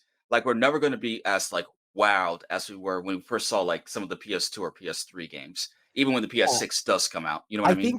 I think the thing is, and this is honestly like a conversation for a whole other episode, but I think what's interesting to me is I think the goal of this generation is because that return is getting diminished over time. Um, it's less about how do we figure out the next graphical leap, and it's more about how do you make video games have more depth, right? And it's like, how do you Exactly. have the NPC, like, this is a great example in Final Fantasy, right? Where it's like the main character models look great, but like the NPCs, like their mouths aren't, the sync isn't A little quite off. right. They're like their faces look a little bit like simple and basic, right? And then it's like you meet a new character who's like a main character, and you're like, oh, you look like a main character, right? So Like there's I see they gave you teeth with this character. right. And it's like there's like things like that, right? Where it's like I think that's the bigger thing now is like, well, now that we can load more on a screen, we have more processing power, we have this, we have that, right? Like I don't think we need to worry about pushing fidelity further. I think we need to Yeah, worry about like how do you make games worlds richer and deeper and feel more lived in, and like I would rather have a game that has slightly worse graphics and better systems and a more interesting load times world and and better everything load else. times and all that stuff, right? I Yeah, and loved the The Outer Worlds when it came out a couple years ago, and that was a game that looked extremely old when it was new, but it's a great game. Who cares? The script is yeah, great, the combat was fun, like the RPG systems are deep, like that's what I cared about. Like graphics and are not the the end all be reason all. the reason I bring up the graphics and like diminishing returns is because I think because of that, a lot of, I guess you can even say, I don't want to say casual people, but they're focusing more on performance and doubling down on that. And it's like this is the next gen. Like this thing has one job, but really, things like quick load times. Like when I'm doing side quests and I'm jumping from time to time with the quick travel. If this were a PS4, each time I make that jump, it'd probably be like a 30 to 40 second load screen. Now, Yeah. 3 seconds. It's something that I've gotten used to over the last couple of years with the last few games. But make no mistake, 5 years ago, that would have been witchcraft. You know what I mean? So like I do appreciate the technical back end stuff behind Final Fantasy 16. I think that there could be a patch to make the frame rate a little bit better on performance mode, or at least more steady. Sure. Um, but it's nothing that took me out of the experience, and that's the big thing. Yeah, If I notice I've something only big, it never noticed it out of like experience. once. Like I'm sure it's happened a lot more than that, but there was only one time where I was like, "Whoa, okay. Like let me quit out of here and reboot this and see how that goes." And if that's all, but if that's like the one or two times that happens, it's like, all right, I'm not pressed about that. Yeah, and actually, Honestly, I think the speaking game runs really well at launch compared to like we've had some games that came in hot this year, right? Like compare this to how like Jedi Red Ball. Survivor ran at launch, like definitely a lot better than that, I think. Yo, I won't forget when they announced, yeah, Final Fantasy 16 just won gold. There won't be a day one patch. We don't need it. I was like, oh, this game's Like gonna be polished, like, polished. what a Now they did. flex. Now they did end up having a day one patch, but it was something very very minor, right? Yeah. But the fact that they came out and said that with their whole chest, I was like, ooh, okay, I see you. And they gave this game the time it needed to cook, like this and Zelda. There's a reason why some of the best games out this year are most technically sound. Just gotta give it some time in the oven. But speaking of oven, though, and performance, have you heard about people's PlayStation 5s overheating playing Final Fantasy 16? No. Yeah, no, there's been Oh, a lot of reports of people's PS5s overheating playing Final Fantasy 15. interesting. Now, the majority of the people that are reporting this uh, maybe didn't have their PlayStation 5 in an area that got a lot of like ventilation, or, and this is the most common situation, they never cleaned out their base PS5. I say base, but launch PS5. When I heard this, because a journalist like leaked it that their PlayStation 5 overheated while reviewing the game with their copy, and they recommended cleaning out the dust from your PS5 before you do it. So, like the day before Final Fantasy 16 came out, I literally got my screwdrivers. I took off everything, and I did like a light dusting. Shoot, And I should do that. I did not realize how nasty my inside of my PS5 was, Dude, especially since I never do that. Like, I am that asshole. I'm sure every console I ever owned is just like has a thick layer of dust inside. yeah, no, but like I have a Chihuahua too, right? So there's even like Chihuahua glitter all I up in got there. 3 cats, baby. Oh man, he especially with some of the later boss fights that get more intense and you can kind of hear the fan going. Um, I would actually recommend cleaning that out sooner rather than later Yeah, because I'm gonna pop that open. I've got a, like the compressed air cans? I have like an yeah, electric one that is like reusable, which I highly recommend to anyone. that's actually dope. I need to get me Yeah, one of those. because like everybody buys the compressed air things, and it's like you go through them so quickly. Like this it's like $50 for this thing, and it's so powerful. Like I use it to dust all my shelves and everything now. Like highly recommend it. I If gotta look anybody that up. wants a That's dope. recommendation, I'll hit you up. I got that Amazon link. Um, so yeah, I will have to do that. I'll have to keep that in mind because I have not cleaned mine out since launch. Like, let, So let me put it this way: they didn't say what point their PS5 overheated playing Final Fantasy 16. But if I were to guess, it'd be your next major boss fight. To put it in perspective, okay, if okay, I were to guess, so when I say clean it out, I mean that sooner rather than later. okay. All right, maybe I'll do that today after we record. All right. Oh man, but that's at this point. I feel like we can't talk about anything without getting into some minor spoilers. So if Yeah, I you want was to gonna now, say let's take us over there. So I mean, I final thoughts for me is right now I'm really enjoying the game. My although I have a lot of little critiques about some of the systems and stuff, I think it's like I think overall this is a really really high quality experience for me so far, and I could very very easily see this being on my short list for game of the year at the end of the year. I don't think it'll compete with Tears of the Kingdom, but I think, uh, top 10, top 5, I think it's probably a lock, in up any there. other year that didn't have like a Tears of the Kingdom, you know what I That's mean? that's the thing, man. Like I said that about Spider-Man 2 on this show, like I think a week or two ago when I did an episode with Max where we talked somebody wrote in about that and was like, "Oh, can it compete for game of the year?" And it's like, no, I don't think it can. Like any other year, it probably would have been a game of the year, right? Or a game at least like a real contender. And it's like, I don't, will somebody give this game of the year? Yeah, but you know, Yeah, I they think they, it's they gonna need to be have like a second place trophy because Zelda is just going to yeah. sweep everything. It's Unfortunately, yeah, and like if it this. does and if even if it's not Zelda, I think it's gonna be Starfield, right? Like, I think it's probably gonna be one of those years where, like, the 2 of them are trading for everything, right? Like, I'm Zelda like wins Best Action Game. 50-50 on Starfield. Like I hope it's good. I hope it comes out polished. I hope it's dope. But Seeing that direct, I'm like, I am very confident. very confident. I was right where you were, where I'm like, like, you hope it's gonna live up to the hype. You hope it's gonna be a game of the generation, but, like, is that is that too much pressure? Whatever, whatever. Seeing that 45 minutes where I'm like, I mean, I feel like they answered every question I had in terms of, like, what I was concerned about, you know? Um so I don't know. I feel like that game's gonna hit. I really do. I think it's gonna Okay, be and I might be wrong. Like it was obviously a presentation that was geared to excite people, get us hype. but I think, as we are, right? People who have been watching these events and reporting on them and analyzing them for like literally almost a decade or actually over a decade now, I guess, because I've been watching them since I was like a teenager. Um I feel like you can tell the difference between something that is made to hype something and something that is like we're trying to really let Let you you under the know. hood and be and like give you confidence that we're going to deliver on the promise that we're making. To me, this felt like that, where it's like a 45-minute presentation and like they're And answering a to be fair, and to be fair to Starfield, I've only seen like maybe like 15 minutes of that direct. I haven't seen the whole thing. So maybe like when I get some watch the time, whole thing and watch the then whole come thing. back to me because I think you'll feel differently about it if you get through the entire 45 minutes because I hit a point probably about 10-15 minutes in where I was like, okay, like they have it, right? And like, well, that does Like that this mean it's game's a coming out 9? Does this that year. mean it's a 10? Does that mean it's as good as Skyrim? I don't know, but I don't think it's gonna come in hot and bad. I think it's gonna come out and be something pretty special. Okay, Um, okay, I'll give that a fair shot then.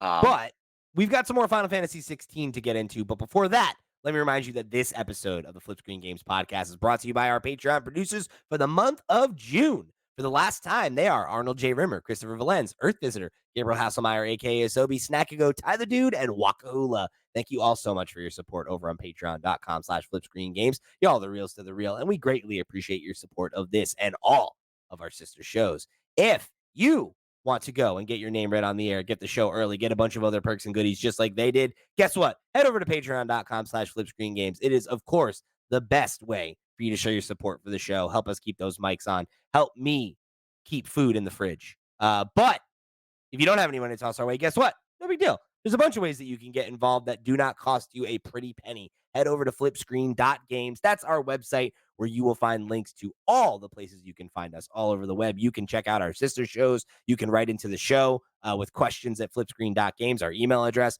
You can come join the Discord where we keep the conversations rolling between episodes and where we pulled all these comments and questions from this week. So if you want to get your thoughts on the air, guess what? Go click on one of those links, get involved, however you choose to get involved and show your support. We thank you for tuning in to another episode of Flip Screen Games Podcast. We're back. We're back, So baby. let's and now this is your out, right? We're gonna talk spoilers for I would say probably the first we'll say 5 to 10 hours of the game, right? Like about a little bit before where I am at is kind of I think where I want to cut it off because I think it's like the prologue and then the first 3 to so hours that really set up the plot and what's going on. I would like to talk about some of that stuff. So if you are somebody who's in that first couple hours, if you've gotten to the first boss fight with that Torgal moment and you knew what I was talking about, you're safe. Stick around. We're not going to spoil anything deep where like Ken is in the game. But if you just stuck around for the spoiler light conversation, you're sold, you want to go buy the game and you don't want to have anything revealed for you, I would say now's your out. We'll see you next week. Yes. All right. Um, Wait, so like let's wait. Okay, they're wait. gone. They're gone now, Ken. We're They're safe. gone. They're on. Go All ahead. right. So let's just start from the beginning here. The game we talked about briefly. It's like a lot of cutscenes in the first couple of hours. But I'll be damned if they're not effective. Yeah, You know what I yeah. mean? I mean, generally, Uh, I'm very invested in the story. I really do like it, and I meant to talk about this in the spoiler light section, but the active time lore system is incredible. Clutch. That shit I is love S it. plus. Like that is one of those things where I'm like, put this in every video game. Yes, and it's just like uh the lore in Final Fantasy 16 is so deep, and as you play the game, you find out more lore that goes back even like 100 years before Clive was even born and things like that about the Yeah, state of the kingdom and like because of things that happened 100 years ago, that's why these two kingdoms are at war, and this is how they came in power of like this Mother Crystal, yeah. and like it is a very I love it. it's very in depth, and the active lore is the one thing that helps it make sense. At any point in time, if I'm confused, pause, look it up, and I still don't understand everything. I don't need to, but I understand enough because of that active lore system, and that is just a 10 out of 10 because the story Absolutely. does the lore of the world just only becomes bigger and bigger.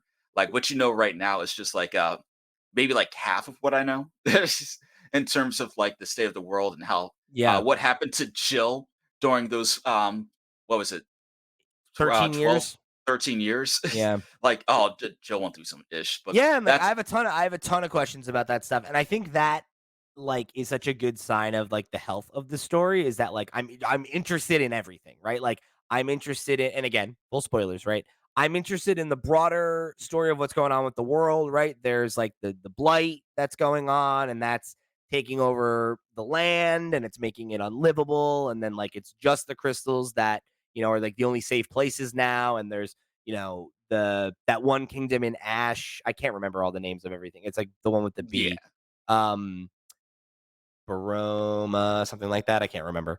But like their king, like wants to unite all the icons and go stop the blight, right? And then you have like Sid's group that's like trying to like liberate everybody and like kind of topple the status quo. So did you get to the point where they figured out what's causing the blight?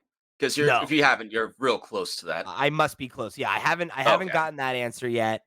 But again, like I'm invested in all that. I'm very invested in the political intrigue of it all of like, Clive is kind of now this returning prince and are they going to be able to like reclaim, Rosaria and like there's just all this stuff going on and like for me in the story, and again, spoilers, I just got to the part where they reveal what actually happened with Clive and Joshua and, um Yeah, that he was the one to kill him. That's Well, and then or not, right? Because he's or still the not. alive. So, like, Yeah, but he's or the he thinks Phoenix, he so killed it's him. like, did he die? Like, I don't know, right? But I don't know what's happening. But I'm But also, what has very Joshua been up to the last 13 years if not with his brother? and also, like, I am wondering if because he made a comment in the cutscene I saw him where he's like, "We're going to Rosario where this all started," and he's like, "He must be stopped." And I'm like, "Is he Clive? Or is that somebody else?" I don't know. So it's like and I know you know the answer at this point, so, Yeah, and um that's what leads to the hypest fight of the game thus far. and that's like I'm in. Like I'm all in on that. I'm in Man, on the personal stakes of the story and Clive's connection to his brother and Jill and his kind of broader place in Sid's, little found family community. Like that all hits for me. But I am interested in the broader like lore of the world and the mechanics and why it's happening and everything. But again, the political intrigue I think is really good, and that's like where that Game of Thrones influence I think shines really well. But we had a question here, another one from Zaid who wrote in and said, "Any references you've found yourself making while playing Final Fantasy 16? I can't get Game of Thrones out of my head since I started the game." And I think like that's a really obvious one, but for yeah. me, it also like it has a lot in common with Dragon Age, which everybody knows is one of my favorite franchises, I've where never it's played like Dragon Age, so so just to give you some like to boil it down, right? And it's not like one for one, but a lot of it is very similar where it's like, okay, in the original Dragon Age Origins, the entire premise of the game is that you are um a member of this order called the Grey Wardens and that they exist to stop what is known as the Blight. And it is the literally exact the same blind. type of thing. We're like, and it's not one for one. I don't know what's causing the blight in this world right yet, but in that game, it's like this thing called an archdemon awakes, and it's like a corrupted old god, and it brings this race of like orc, zombie type guys called Darkspawn, and they poison the land and they make it unlivable, and that pushes all these people north in the continent, and that causes all this political upheaval, and it's like literally a very similar framing device there. And then also the whole like mages as like second class citizens is another theme in that, where like all mages in that society are like forced they're as soon as they are revealed to have magic powers, they're pulled away from their families, they get put in this like state run organization where like they're basically prisoners, right? And like it's very and like they're serving the Like needs of masters, the and society. Yeah. And it's like it's not slavery, but it's like it's not, it's right? it's Like not slavery, but it's not. And speaking of slavery, though, we briefly talked about this earlier, but now I get why they didn't want black people in this game. yeah, right? Like I'm pretty sure Yoshi P like made a comment about that where he was like, "Oh, like there's a thing in this story where you'll get why." And I think he said something like that. And I was like, "Yeah, Yeah, okay." Like I don't know that and that's a great excuse anyway, but still it's like I understand that you didn't want to put black people in your it, clumsy he slavery did story. he did not want to touch the idea of a black branded person. Right. Like he didn't want to go anywhere near that. Well, and it's like it was so funny because like there was a piece of dialogue I hit last night that I was like, oof, yeah, okay, right? Because I can't remember where this was published, but Gita Jackson, who used to write for Kotaku and Waypoint, did a piece about this recently. Like about how like kind of a lot of the story beat boils down to white people learn that racism is bad actually, or I'm not racism, excuse me, that slavery is bad Slavery. actually, right? And like there was a moment in the game that I hit last night where Clive is like reunited with Jill and they overhear this woman talking to a group of people about how she had like had a child that was branded which if you're not if you haven't played yet and you decided to stick around for the spoilers, the branded are basically anybody who has magic powers, they get a tattoo on their face and They're slaves they're slaves. because they're the people who can use magic without a crystal. That makes them a threat. So the powers that be uh, try to overpower them and treat them as slaves, treat them as less than human as a form of control. There was a quote Um, from I forget her name, but the woman who you meet there, it's the she's the head of of the inn. Yeah, I forget her name. It's like Martha or something like that. Yeah, at Martha's rest. Yeah, that's it. I wrote down a quote that she said. She said, "The powers that be can't take away their gifts, so they strip them of their humanity instead." And like that's kind of that's like boils down the conflict I think pretty well. Um, and yes, like they overhear this thing about this woman, like, oh, like I can't believe I carried that baby for 9 months or For 9 whatever, like months. blah blah blah. And they're very like grossly dehumanizing this innocent child, right? And then they leave and they're like, they basically like I'm paraphrasing, but the conversation they have is just like, man, like I never really thought about how fucked up that was. And then now that we both experienced it, I realize how fucked up that was. Right. And it's like, oh yeah, I never even really gave it a second thought when we were, like Kids. like yeah, when we were rich and it wasn't affecting us at all. And it's I like, I didn't realize yeah, slavery was bad until I was a slave for 13 yeah. years. And it's like, okay, like, that's not great, and it's like, I know, like, Clive had his little moment in the flashback where he, like, is nice to a slave and is like, "Hey, be nice," and it's like, "Alright, like, cool," like, I'm not gonna, like, blame the 2 of them because they were children, but it's like, "Yeah, Like guys, it's pretty bad, right?" Like,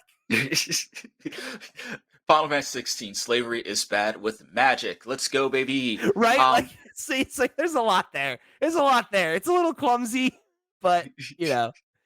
But like, it does help propel um the central conflict, which I think is basically a character story.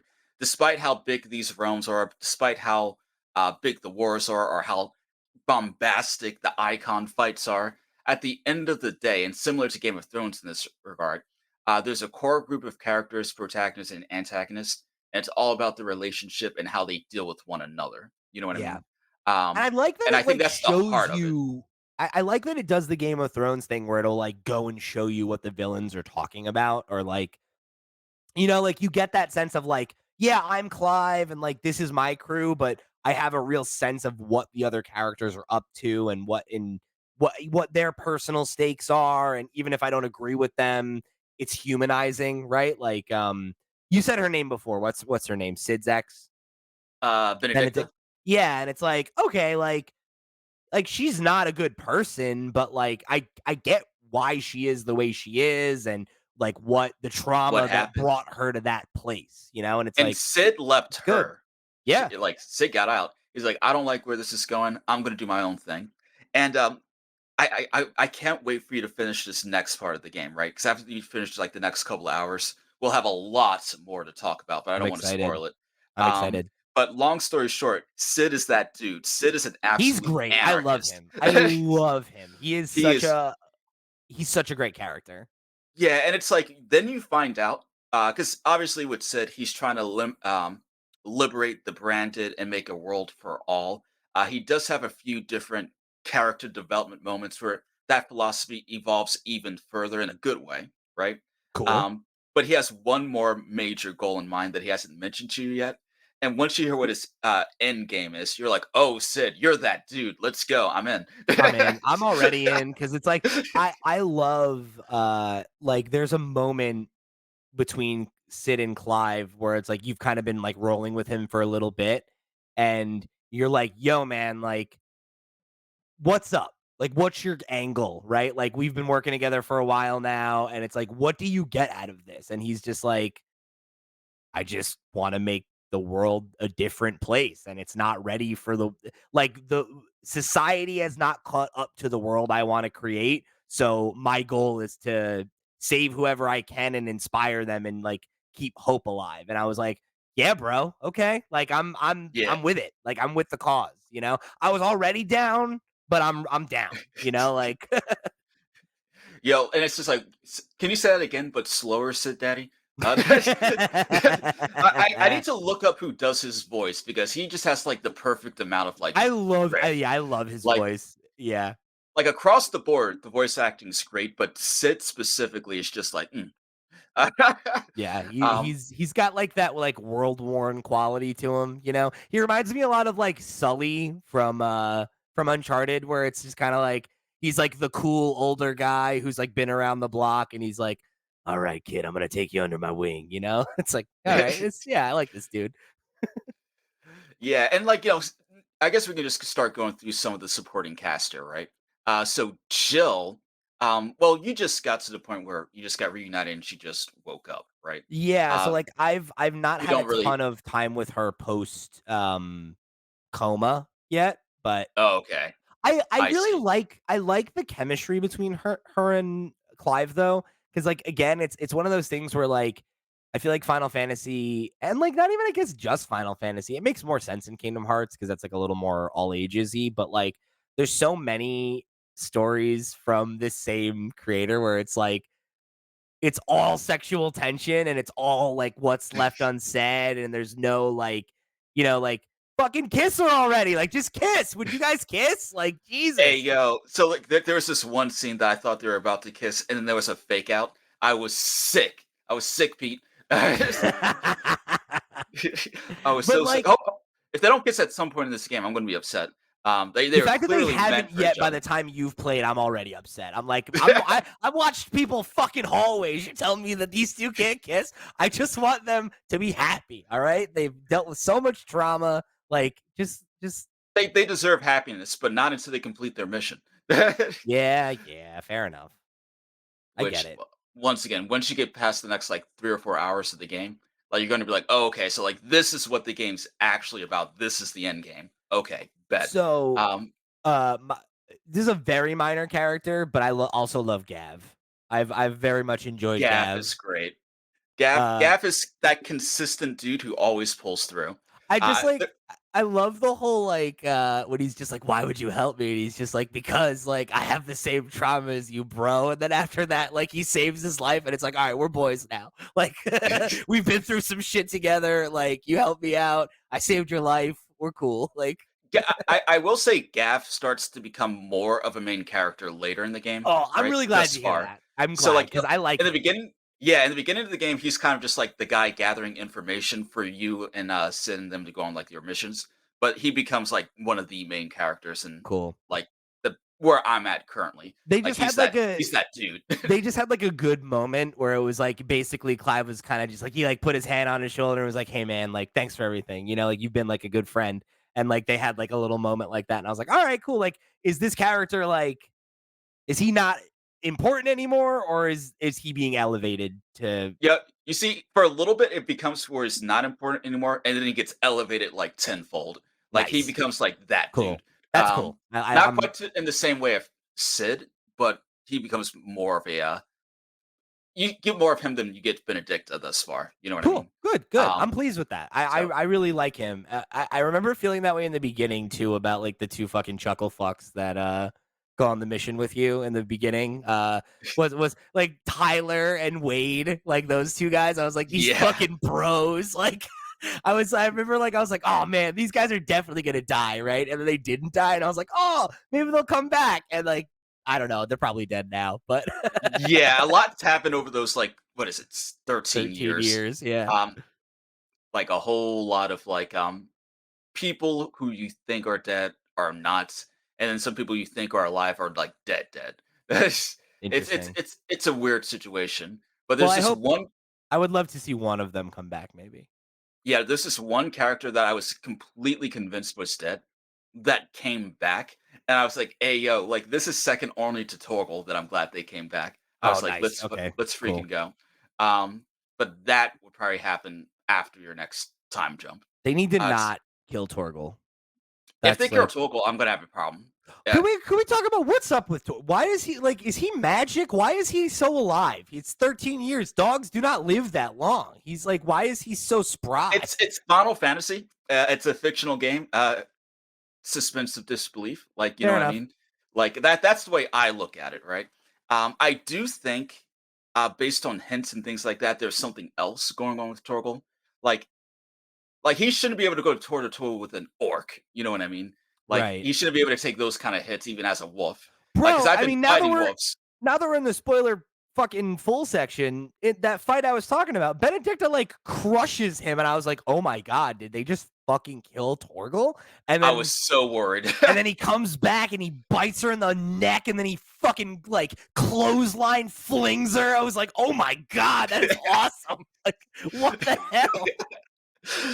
Like, that was, that reminds me of that one scene in, you beat God of War Ragnarok, right? Yeah. There was this one fight where, uh, Atreus and Kratos were fighting like pigs or something, and he just turns into a bear or something like that. Yeah, yeah, Comes out yeah. of nowhere. Like that was the kind of hype moment. Like that was a very cinematic moment. And I was kind of worried, especially in the beginning of the game. Like during the prologue, a lot of the action scenes were very quick time heavy, if you know what I mean. Um, Yeah. and I was kind of worried that the entire game would kind of be like that with So the bigger boss fights, but that thankfully isn't the case thus far. yeah, I agree when it comes to the standard boss fights. This was something I, like, didn't really know how to talk about in the spoiler-free section, so I saved it for here, but, like, I think the icon fights are kinda disappointing, if I'm honest. I So feel like they feel I will at say least where this. I am, because 'cause I've only done, like, the one in the beginning, and then there's, like, the one where you awaken Ifrit for the first time, and, like, they feel like a lot like a bit of style over substance for me, at least from what I've played so far, where it's like, this basically feels like a giant quick time event, you know? Yeah, so I will say this: the first few fights are like that, right? Okay. That's what I was thinking for like the longest time, until I got to the last fight. There's the last icon fight I just did. They basically open up his kit, so you're basically playing as like Ifrit version of Clive, where he can use the special abilities. He can like dash, dodge, and like have different abilities that are customizable. Like the future icon fights are a lot more in depth, and they don't feel as much as like side mission like mini boss fights, if you know what I Okay, mean. cool, So the good. first I'm few are pleased to hear disappointing, that. but it's either the next one or the one after that for you that they start to open up the icon toolkit and it becomes a lot more involved. Cool. Um, so that's what I will say. Like honestly, the icon boss fight that I just had is probably my favorite boss fight thus far in the game. To kind of put it in perspective, like Okay, it's that good. good. I'm very pleased to hear So that. it is now. Granted, whether or not it stays that interesting, I don't know how many more icon fights I have left. I'm assuming I'm going to have icon fights with like the Titan and all these other people. I'm assuming I'm going to clash with Bahamut or something like that. Um, not a spoiler, but like they're in the game, right? I'm assuming I'll fight them at some point in time. Um, so I'm curious to see how that works out. But my friend Seth told me and he's even farther than I am, right? And you know Seth, of course. But he Real told me he quick, just bud, got. but pause right there. I because this will be an easy cut for me to make. My package just got delivered, and I just wanna go grab it because I see they put it on the wrong stoop. Okay, okay, I'll yeah, be go right go back, take care of and that. we Do can that. wrap it up after that. All right, bet.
Oh, Ooh, you're back. yo, one sec. Hey, Hey, so I forget exactly what I was saying you were right making a point before. about something that Seth said. You were you were Oh yeah. okay. All right, do you want Um to just jump right back into it? yeah, just give me 1 second here. Take your time, bro. All right, I'm good. I'm good. All right, awesome. Um, so yeah, my boy Seth was telling me that he's a little bit further than I am. I'm not sure how much further, but he said like the most recent boss fight he just did was something out of Dragon Ball Z or something like that in Okay. terms of like scale and scope. So I know this is only going to escalate, and I'm And looking forward to see where this eventually goes. I feel like this game has that energy for me already. Like in my notes I wrote down that the fights have like big anime fight energy, right? Like there was the first it was part 1 of the fight with Benedicta, where it's like you 2 one-on-one before she transforms and everything, And then and Torgal comes in, yeah, and being just, the like, the king. way that you were, like, even trading blows, like, that felt, like, very, like, paced like an anime fight, of, like, "Here's my big attack, and here's your" and, like, just And the it's like back and forth of it. and they give you that feeling while simultaneously keeping you grounded in the gameplay mechanics. Like it didn't feel overly quick timey or anything like that. When I was fighting her, it felt like I was fighting her with the tools and the skills that I unlocked and I Yeah, uncovered yeah, thus far. it's not like how I feel about the icon fights where I'm like, I kinda just feel like I'm just, like, trading blows, like, it just felt like smashing action figures together a little bit, whereas, like, Yeah, the nuance of the regular combat really, I think, sings, especially in the boss fights. yeah, and I will say the icon fights do get, and that's a good way to put it, a lot more nuanced, right? I'm curious to see where they go from here, because the fights just keep consistently getting better and better. As long as they can stick the landing and it doesn't go too far off the rails at the end, um, no, I'm looking forward to this one. I'm looking forward to this Me one. too, man. Um, I've really been enjoying the ride so far, like, I think it's a really good game. I think I think the critical praise around it is deserved, and I've really been 100%. having a good time with it. I am certainly concerned about the stuff that Jason said about, like, things kind of flying off the rails at the end. I hope I don't leave with a sour taste in my mouth because I really, really dig everything right now. Like, criticisms aside, like the combat is really good. I love the characters. I like the lore. I like the vibe of the world. I want to spend more time here, and I'm excited to like hop off this and go put another 6 hours into it. Yeah, no, like when I'm done this, I'm gonna eat like lunch and then hop right back into it until I watch something with my sister and girlfriend. Um, but I digress. So I guess thus far, on a scale of 1 to 10, where would you put this at? Where you're currently at?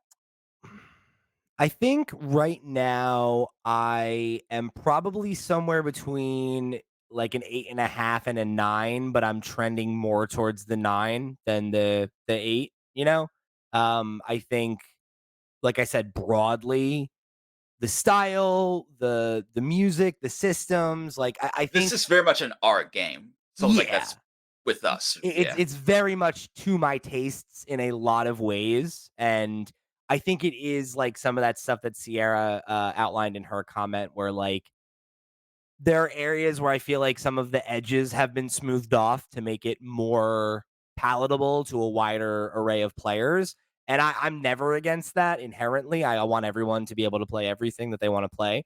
I do kinda wish that there was, like, you know, like a slightly higher difficulty out the gate where it's like, hey, like story mode is for people that are just looking to enjoy the story. Normal is for people that have like a middling degree of experience with action games. And then high is like you're an action game pro, you know? Yeah, you're gonna fight for your life here. I Yeah, want a little more of that because I like the combat so much. I want to feel like, I like challenge to use it. yeah, like I makes me feel uh I feel like sometimes I feel powerful and sometimes I just feel like I'm just OP, and I want it to be a little further on the other side of that spectrum. You know what I mean? No, that's fair. Because like there are some enemies where I would literally just do one special move that I unlocked and wipe out the entire Yeah. room. And I was like, oh, they're dead. And it's like, on some level, I feel like that makes sense because it's like it's a Final Fantasy game, right? You're used to having like the low level mob encounters where you just fuck everybody up, and like that's the point of it is to just farm EXP or whatever. But like the combat is so good, it doesn't need to feel like that, right? Like you could ratchet Yeah, it up a little bit in difficulty, and I think it would go a long way in satisfying the more seasoned players who are looking for more of a challenge. Like you shouldn't lock that behind a new game plus. But yeah. There's that's no reason to farm in this game whatsoever. right. Yeah. So it's like, there's that. There are like the minor gripes I have about, wanting more of the RPG stuff, wanting more of an ensemble cast. But those are like I feel like the things that don't work for me feel like I'm nitpicking about what this game could have been rather than judging it based on its own merits. And And it's appreciating it for what it does right and what it set out to do and what it actually not just accomplished but nailed even. exactly. So And so it's like I get it as the 16th game in a storied franchise, right? Like you have baggage that you're going to be compared against and like that's just what it is. But I think if I just try to look at what is it about this game that works for me versus what doesn't work for me, there's so much more on the works for me side of the that column than the not works for me. That I have to, I feel like it acknowledge, yeah. yeah, like you got to give credit where it's due, right? The things that it's doing and that it's trying to do, I think it does really well. And a lot of that works for me, right? So it's like, am I going to get wrapped up in the idea that if this game had a different name, I wouldn't be thinking, should it be a turn based, whatever, right? Like, I wouldn't think that way That's a about good it. that's a good point. Like the people who are complaining about this game, if it was anything other than Final Fantasy, or if this were a Final Fantasy spin-off, let's say they just called it like Final Fantasy Action or something like Sure. that, would it still be getting the same level of scrutiny that's getting because it's 16? You Right. know, people say like, what is Final Fantasy is an anthology series at the end of the day. There are Right. occasionally Yeah. sequels like 10 2 and things like that, but anthology just doesn't mean difference in terms of story, but also in terms of gameplay mechanics and trying different things. I don't want Final Fantasy 17 to be like Final Fantasy 16, not because I don't want it to be action based, because I want them to try something new. They tried something new with this one, nailed it. Maybe give me a Final Fantasy 16 too. I don't know how the story ends. Maybe that's not possible, but make 17 something completely different. That's what I want. Not because I don't like this, but because I like it when they try new and weird things, like the gameplay from Final Fantasy 12 that I'll never see in any other game ever Sure. again. I, that you know, I personally loved, but it was like really unique and different. I wouldn't mind them doing more games like this, just if for no other reason than to see them continue to iterate on the formula, because I think, like we said, this game feels like delivering on the promise of what 15 was. I could see a 17 that's this same style of game, like really nailing it and improving on all the things that we identified that I think keep it from being in that upper echelon. I feel like it doesn't quite break into the like if it's a 9, it's a 9. It's not a 9-1, it's not a 9-2, right? Like, I don't think it Yeah. and I wonder if by the end of it, if I might not score it a little bit lower if the story doesn't land, because that's one of the big things that is working for me. So, I think there's certainly room for improvement here, but I do think that, like, the base that it's established is the foundation is very strong. This So this game came out the gate hot in the beginning of the game, and thus far, like 20 or 30 hours in at this point, it has remained like yeah, steady good. A few side quests being kind of mid aside, I have no issues with the major issues with the story, right? yeah. So So if that they can leads me to stick the believe landing, that's I have a hard time thinking it's gonna skew lower than an 8.5 for me, right? Like, even if the ending's yeah. bad, I feel like what is good is so good that I'll probably still but we'll see, right? We're early days right now. I'm excited to talk more about it. Maybe we'll do a spoiler cast later on or something like that if people are interested. Definitely a game I'd like to talk about more as I have a chance to spend more time with it, because I've only really had two like big, long, 4 or 5 hour play sessions with it. So I have quite a bit left ahead of me. Yeah, you have some of the best stuff yet to come. And once again, text me when you beat the next big boss fight, right? You got it. You'll know it when you see it. Um, and we'll chat. We'll chat. I'm real curious to see how you feel about the game after that, but I digress. Um, so like, let's see. Yeah, so I feel like I said everything I can say. Yeah, I hit all the notes on with my where I'm notes, so I think at. I think we'll call it there for today. If anybody wants to write in with their thoughts on the game or how they're getting on with it so far, or any of the other stuff that we talked about this or in any other previous episode of the show, remember there's a bunch of ways you can get in touch. Head over to FlipScreen.games. That's the website where you can find the Discord, keep the conversation rolling between episodes. Questions at FlipScreen.games. If email is more your vibe, you want to write to us over there. You can hit us up on YouTube if you're watching the video version. Hit us up on Twitter. However you want to get in touch, there's a bunch of ways to do it. Flipscreen.games is the place to do it. While you're there, consider heading over to the Patreon, getting the show early, getting a bunch of other perks and goodies, and helping us grow the channel and keep these mics on and hot. And of course, links to a bunch of other cool free stuff that you can get involved with. Check out our sister shows. We've had some really good episodes of Nintendo Noise lately. Ken was just on that show last week. We were talking all about the Nintendo Direct that just happened. We have Sierra and Steve back on the show this week. That'll be airing tomorrow. It's good. It's good times right now over here at FlipScreen Games. So however you choose to get involved, we thank you for tuning in to another episode of the FlipScreen Games podcast. For the crew, I've been Pete. He's been Ken. We'll see you next week.